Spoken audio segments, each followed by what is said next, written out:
Okay, in this video I'm just going to show you one of the new filters in the new version of AXIOM, which is 1.2.3, which is the accessible and inaccessible filter.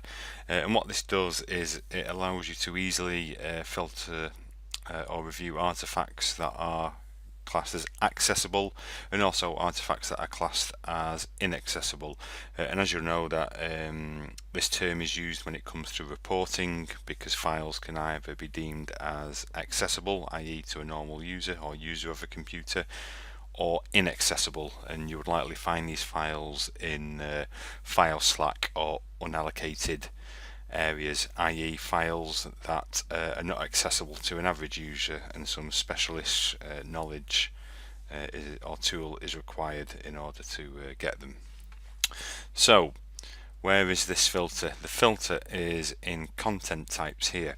Now another thing to consider is that you need to have processed the case in 1.2.3. If you are trying to open up a case that's been processed in an older version of AXIOM, you will not get these filters. They will not be displayed here, so you need to have processed the case in the latest version. So if I just wanted to have a look at artifacts that have been deemed inaccessible, I'll just tick that, and then we can see that these are inaccessible. And let's just have a quick look at some items. So this PDF here has been recovered from unallocated, we can see here. Likewise, if I just wanted to concentrate on accessible, it might be the policy of the unit that you only investigate items that are deemed as accessible.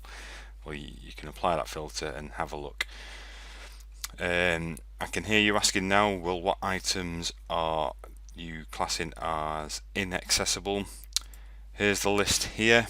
So any artifact recovered from the following locations will be considered inaccessible.